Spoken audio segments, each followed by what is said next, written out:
tuning in. Here we have is my rendition of David Hailey's Geometry of ASL. Excellent article. Look for it on the Texas ASL site in their bonsai magazines. Just look up Geometry of ASL and you will find it in any number of references.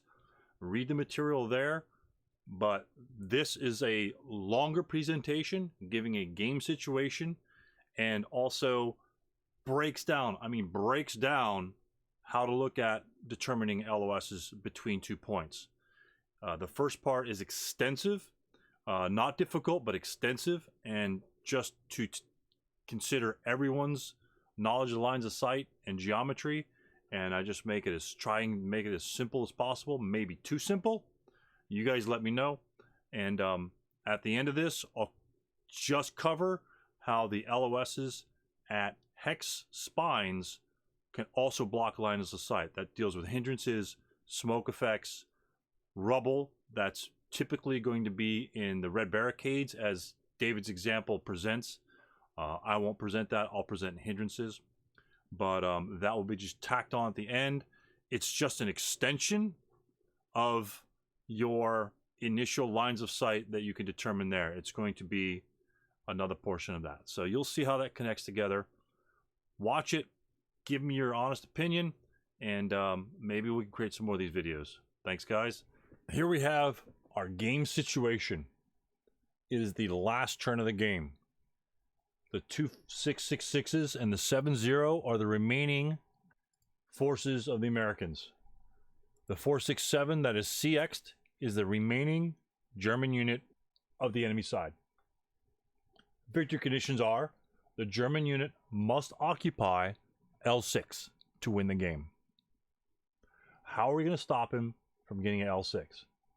Yes, we can fire on him, but let's assume all fire will not break or pin the unit, and therefore the unit will be free to move coming the next German movement phase. It is the American player turn now. So the American player turn wants to encircle the unit. Say, Stu, so what? Why do you want to encircle the unit? What does encirclement do, my friends?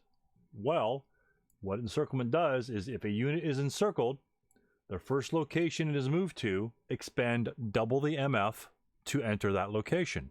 So if we're encircled and we're to enter the stone building in 05, it would expend 4 movement factors. So therefore, coming the German player turn, it will simply not make it. Or simply go 1, 2, 3, 4, and then advance as the CX would have come off that turn and win the game for the Germans. So the encirclement is key to stopping the 4-6-7 from getting to his location. An odd way to win, but that's what we need to know. And how do we get the LOS from there? Well, the LOS from the 6-6-6 to the 4-6-7 looks pretty clear. The hex in 03, kind of out of the way. Right, let's zoom in here. The hex in 03, kind of out of the way. It looks pretty clear, you know. I think people eyeballing that. That's a pretty clear shot. You know, you might guess it's pretty close to, but I'm going to tell you it's a clear shot. Now, the line of sight from this unit down here, not so clear, Stu. We got a building in P6. We got a building in 05.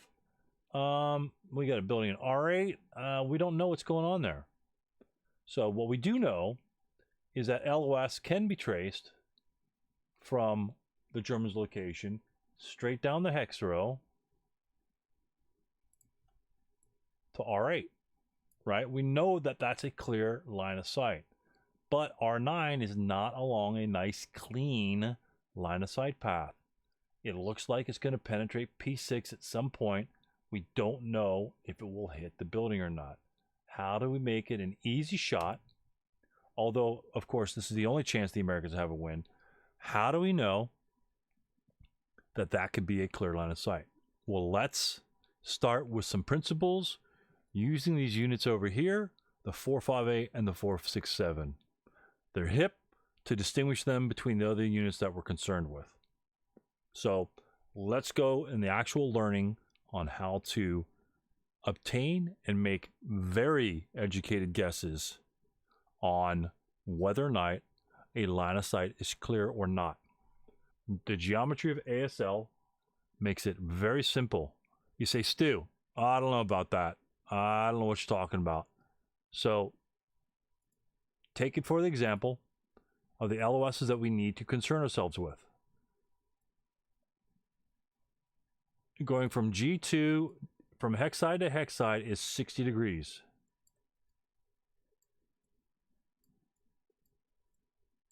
You take that 6 times, and that makes your full unit circle of 360 degrees. Bear with me. We're going back to 7th grade or 9th grade or 12th grade, whichever you took geometry. Even if you did take geometry, that's what we're looking at. So we're looking at a 60-degree angle. But I will dismiss the 60-degree angle because... Why? Because when you bisect it and go down this line here, which is a clear line of sight, right? This is an easy one to distinguish. That's half the angle. So we only need to concern ourselves with lines of sight within a 30-degree angle. It will apply to every other direction that you have. Let's clear that out. Say, Stu, oh my God, I'm getting a headache already. What the hell? Why did I turn on your channel? That's up for you to decide. We're going to erase that. 4, 6, 7, down the row. Easy LOS. Everyone knows that's very easy to distinguish. Hex row, very easy to distinguish. Okay. How about we move him to I4? Well, if you remember what we told earlier, look at this. This looks exactly like the LOS from the 666 to the 467. 2 hexes in between, 2 hexes in between, 1 hex row over. So where's it going to penetrate? Let's just draw it, and then we'll go over the concept. It will penetrate that location right there. It will bisect that line right in the middle. By the principles of geometry, it will bisect that straight line. My dot's off a little bit, but as you can see, it will bisect that line. Okay, that's fine and dandy. How does it help? Well, that helps us when you come back over to the 666. You know it will bisect right here at the O3 hex side. It will bisect right there. Say, I don't believe you, Steve. I think you're full of it. Bisects it. That's the principle we're looking at. Let's expand upon that. Okay. 4, 6, 7. Let's go out to J3. That is a 4 hex range. Where does the dot bisect there? Between H4 and I5. Where do you think, if the unit moved from J3 to K3, continuing to move away from the 4, 5, 8, 1 hex at a time, down the same hex row, where do you think it would bisect, given the same principles of the pattern that we're seeing here? Stu, that's easy. It'll bisect between I4 and I5. I don't know about that, Stu. Let's check it. I4 and I5. Each hex that you go away, it will bisect here. Move it one further away to M2, it will bisect here. Go to the 666's hex, where will it bisect? Here. 1 hex at a time, it goes to the next hex as it bisects it. Now, let's verify that and say, well, Stu, I can't count that far out. It's not very realistic for you to portray that. Okay, that's fine. I agree with you. So let's break it down more easily. You take it bit by bit, just like any problem you have. First of all, we have the 3 hex range. Okay, let's take the distance between the two and draw a line. This has to go 1 hex here, and this one's going to go 1 hex here. And then to make that a straight line of sight, because we're looking at this line of sight here, right? then by virtue of the laws of geometry, this will go down here. So therefore, that will be the hex that it bisects. And guess what? That is associated with that line there. Continuing on, eyeballing it from the other direction. Stu, back them up over here. This is a little bit more difficult. We go 1 hex. Let's change the pink though. We're going to go 1 hex this direction, 1 hex that direction. And since if we go 1 more hex in this direction here, we're passing one another. So then you draw the line between the two there. So that will be the bisected hex. Right there. Just like we had here, as it's growing up, growing up, growing up, growing up. Okay, fine. Next one. A little bit further. Now we simply go back to the 3 hex. Remember, every odd, it will go 2. It will go 2 down and then cut right between it. Okay, let's go blue. 2 that way. 2 this way.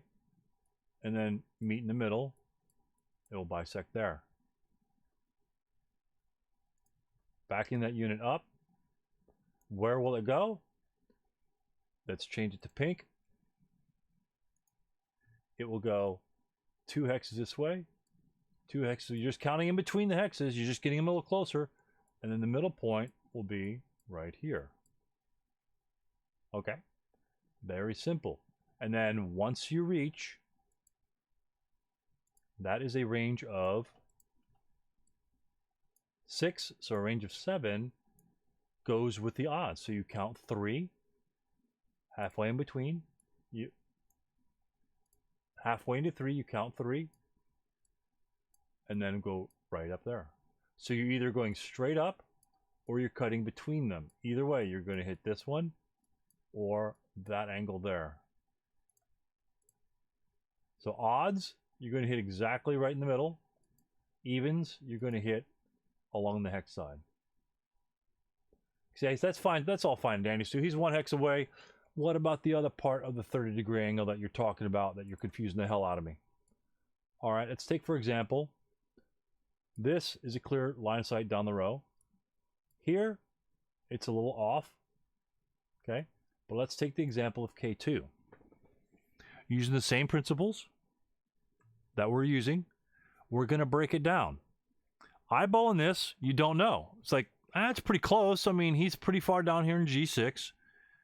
Going up to H2, that looks pretty clear to me. I mean, honestly, as ASLs, I'll take that shot any day. I'll fire. Okay, 2, whatever, -1, -2, depending on you're in the open. I may take that shot. It looks close. But knowing the principles of how the angles bisect one another or cross right in the middle of a hex row, let's break this down in a very manageable product. What is the range? 1, 2, 3, 4, 5, 6 hexes. Okay? So, what's halfway between that? When you're breaking down a problem, break it down bit by bit. Halfway between 6 is 3. So, you're looking at 1, 2. We're going to count it just to visually represent it. We're going to go up 2, down 2, and then halfway in between, the midpoint, just like the other line of sight, the midpoint will be right here.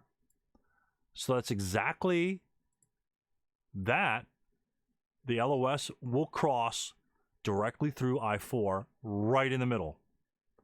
In that case, if the LOS crosses directly right in the middle, we can assume that a unit is here firing upon him. So now what we're going to do is we break down that line of sight between our unit in here. We're going to take this line of sight from this dot to that dot. Much more manageable. And what does that look like? That looks like our 3 hex range that we have directly here. And you tell me, where does that line of sight bisect? Does it bisect here? Or does it bisect here? Or does it bisect here? between these two units. This unit here or this unit here. Yes, you are correct. It will bisect between H4 and H5. Therefore, the 4/5/8 line of sight to K2 will bisect right there. Now, what have we done? As you get better at this, you will be breaking down your lines of sight such that you will instantly see that this is the progression. You go from 6, okay, halfway is 3. I count 1, 2, go up. 1 is 3. Same thing. 1, 2, 3. You go halfway. And then you've got a 3 hex line of sight that you're dealing with. And then you go right between those two, and you know, with our simple example of our 3 hex range, that it will bisect J2 and J3. Now, for all intents and purposes, you will have a 1 hex line of sight that you're looking for. You're looking for the line of sight between this dot and this dot. What do you think about that line of sight? Blocked or not blocked? Yes, I agree with you. It looks blocked.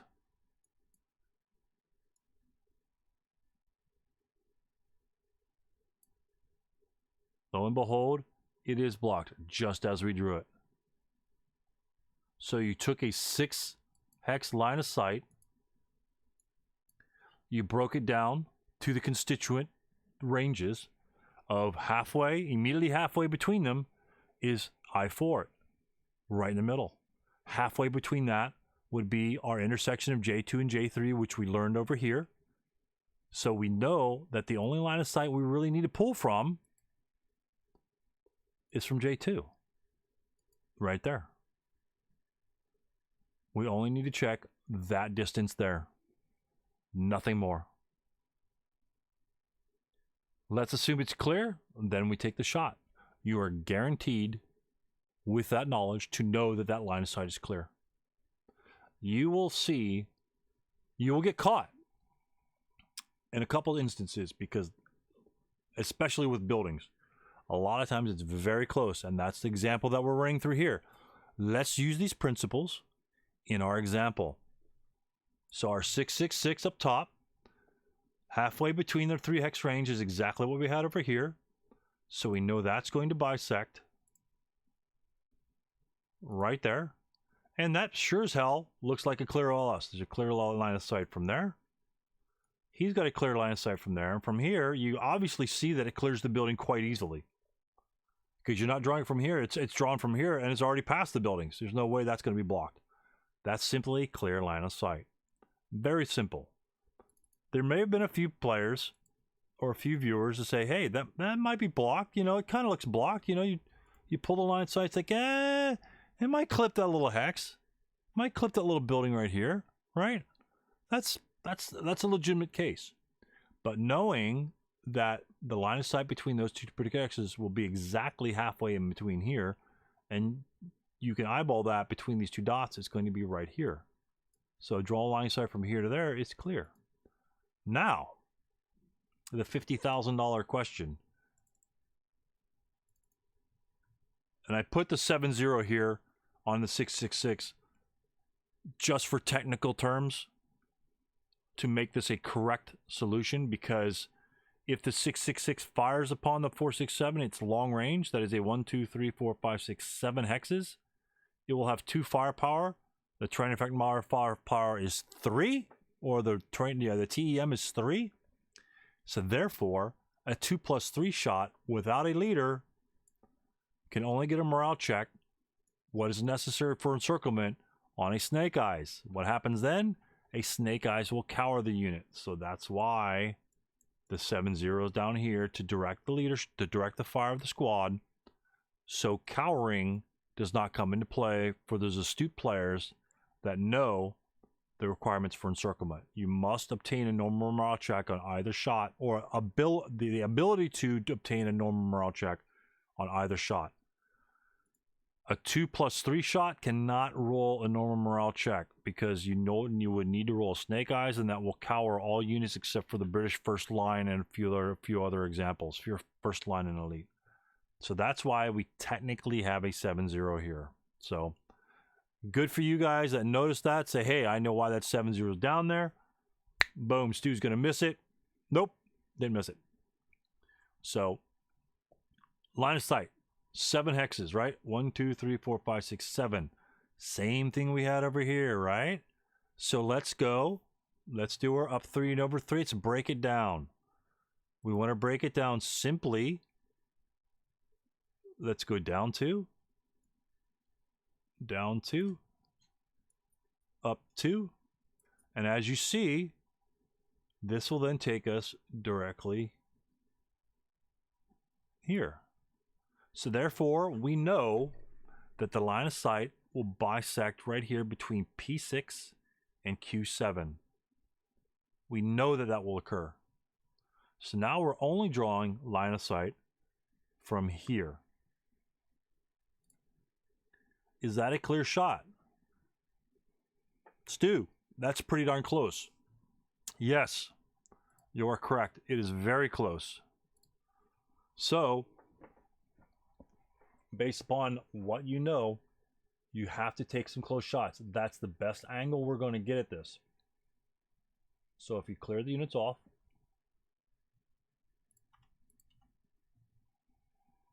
so we have that angle between O4 and P6. At that point, you don't have to worry about the distance between R9 and O4, which is a long one, and right there it looks completely blocked to me. Straight up from R9 to O4. But as you reach the halfway point here,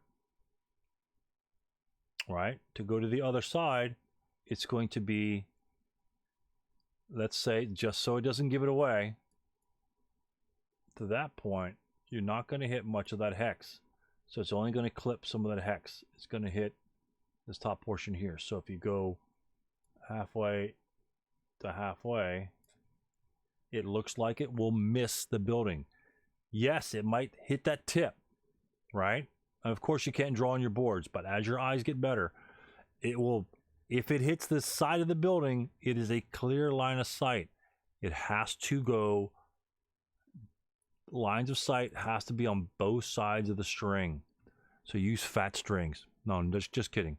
We're going to take our line of sight from this location here to our center dot there. Obviously, it looks like it completely clears this building there. So O5 is out of the equation.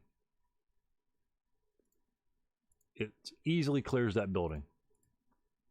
Because you're going to go from here and it's going to go down this way, clear that building, and it's going to hit this one. So, given that information, you can make a very educated guess that that most likely will miss that building. And so let's take that shot from O4. Again, going down the hex spine here. And let's go down to R9. And look at that. It will just barely miss the building. So therefore, it is a clear line of sight. Giving our Americans the encirclement. Encirclement needs to go from 2 opposite hex sides or 3 different hex sides. So it penetrates the O4, O5. As we know it would, because R8 is a direct diagonal there, and we know that the N1 to O4 will penetrate the O3, O4, so therefore that will encircle it. Towns are always fun for examples. Let's go from S5 to P8. We know the line of sight from P9 is blocked, right? Because the line of sight will go directly along the hex spine, cutting right through R6. But if we were in P8, not so clear. So we're going to break down our lines of sight between these 2 hexes. We're going to go over 1, down 1, over 1, up 1. That will be the midway point between the 2 hexes. So therefore, our little line of sight will intersect right there, right in the middle. So this will be our intersection point right between them. And given our line of sight from this unit here, that's our other point. Eyeballing that, you tell me, is that a clear line of sight or is that a blocked line of sight? I agree with you. It would be a blocked line of sight.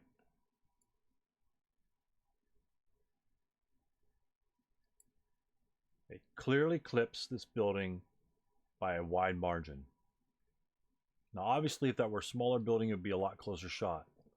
But these tools will give you the skills necessary that you can eyeball that shot any day of the week. You take the principles that we have today, that we've learned today, of if the unit is down a single hex row, the bisecting is easy. You count up 2, count down 2, you go 1, that's our bisection. You go to the next hex, if he's 1 hex further, it will bisect here. If he goes 1 hex further, it will bisect here, etc., etc. Okay, last example. Unit in Q1, other unit in N7. Is that a clear line of sight? Hard line of sight. That is a tough one. Let's break it down.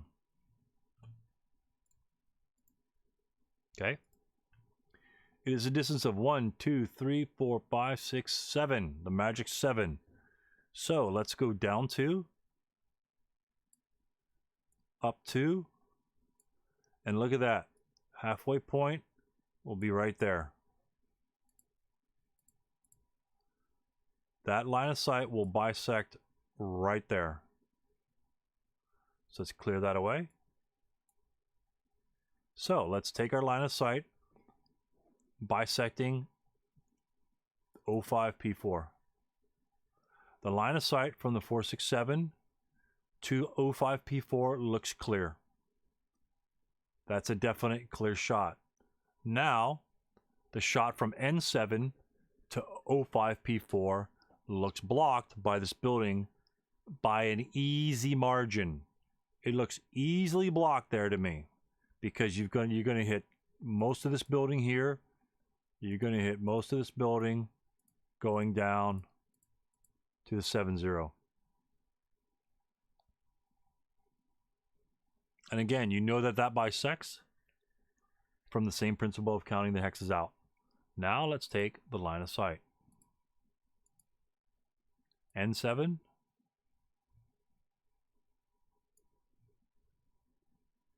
So therefore, it blocks it quite easily at 2 locations within that hex. The closest you're probably going to get most of your LOSs will be a range of 3, but a range of 3 is far more manageable. And again, you see that it's clear from Q2 to 04 P4. It easily misses that building. All right, ASLers, that ends the first part of the line of sight tutorial and the method in which we use to make sure those lines of sight are clear. Up and coming is the advanced line of sight, again, by David Hailey. I've gotten all my information from his article that's on the Texas ASL website.